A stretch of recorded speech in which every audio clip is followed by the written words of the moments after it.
साईं जी जी आज बहु काम ਤੁਹਾਡਾ ਤਾਂ ਠੱਡਾ ਹੋਇਆ ਪਿਆ ਕਾਰੋਬਾਰ ਅੱਜ ਠੱਪ ਹੈ को गल ही इंज ही है को काम ठंडा होया पिया हाँ जी जी जी देसी करो। अंडे ने जी ये भाईजान 2-3 बाल करके खाए या वैसो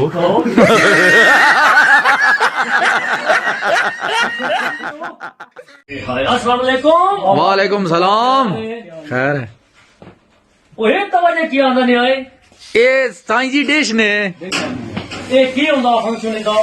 ਇਹ ਕੋਠੇ ਤੇ ਲਸਾਂ ਤੇ ਬਹੁਤ ਸਾਰੇ ਜਿਹੜੇ ਨਾ ਟੀਵੀ ਤੇ ਚੈਨਲ ਆ ਵੈ ਸੁਣੇ ਅੱਜ ਨਵੀਂ ਆਂਦੀ ਹੈ और यार केड़ियां चपला पे हमारे नो ਕਿਉਂ इस खोती के सिर तक इसको कुछ भी नहीं पता है कि सते मुसलियां नु लोट बना कर रोटियां पकाया ये रोटियां वाली है ਓਏ ਲੋ ਨਾ ਨੇ ਸਾਈਂ ਜੀ ਡਿਸ਼ ਨੇ यार तेरा दिमाग मेरा खराब है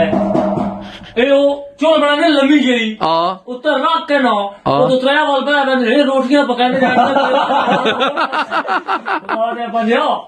साईं जी एक सवाल का जवाब दियो ना हां कोई भी सवाल होवे तो जल्दी तो जल्दी किंज हल हो सकदा ए सौखा जी हल लगे बंदे ए आडी जेन दौड़ाने दी केड़ी लोड़ है बन्ना कोल मारो सवाल हल ਸਾਈਂ ਜੀ जी जी आज बड़ी सर्दी होकर कुनू मुनू होए पए हो भाई आने ही वड़ गया ओ ਹਾਲੇ ਸਾਈਂ ਜੀ ਗੱਲ ਤਾਂ ਦੱਸੋ हाँ। ਸਹੀ ਸੱਚੀ ਦੱਸਣੀ ਨੇ हाँ, हाँ। ਐਜੂਕੇਸ਼ਨ ਕਿੰਨੀ ਹੈ ਤੁਹਾਡੀ बड़े एजुकेटर जे बने हैं भाई ਹਾਲਾ ਕਿੰਨੀ ਐਜੂਕੇਟਰ ਹੋ ਤੁਸੀਂ MBBS MBBS ਤਾਂ ਕੀ ਮਤਲਬ ਹੈ MBBS ਦਾ मियां ਹਾਂ बीवी अच्छा। बच्चे हाँ। समेत क्या तरतीब है ना ਇਹ ਜਨਾਬ ਸਾਈਂ ਜੀ ਤੁਸੀਂ ਹਾਫ ਪਾਉਣੀ ਹੈ ਉਸ ਤੋਂ ਬਾਅਦ ਉਹ ਇਹ ਸਾਰੀਆਂ ਆਪਣੀ ਹਾਫ ਹੈ ਪਾ ਕੇ ਉਸ ਤੋਂ ਬਾਅਦ ਤੁਸੀਂ ਕਾਲੀ ਪਾਉਣੀ ਹੈ ਤੇ ਜਿੱਤ ਲੈਣਾ हेलो ਹਾਂ मतलब काली कांदा के उस बैंक जेट रहा है ਤੁਸੀਂ ਜਿੱਤ ਲੈਣਾ और साईं जी हो तो करवाने एक बार नहीं जेट जाओ हाँ भरती शाह सुना अल्लाह दा करो मैं साईं जी कुछ अर्सा साढ़े तभी अल्लाह दा करम रहा ब्याह तो पहले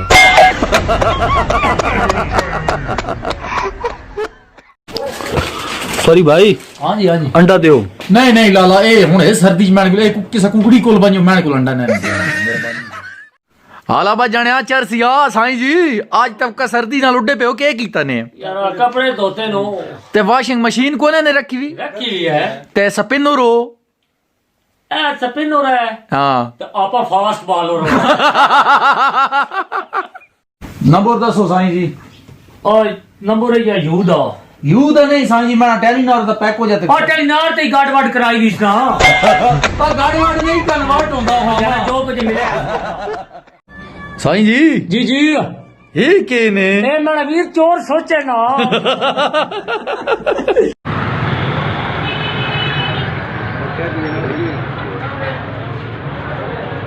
अरे आप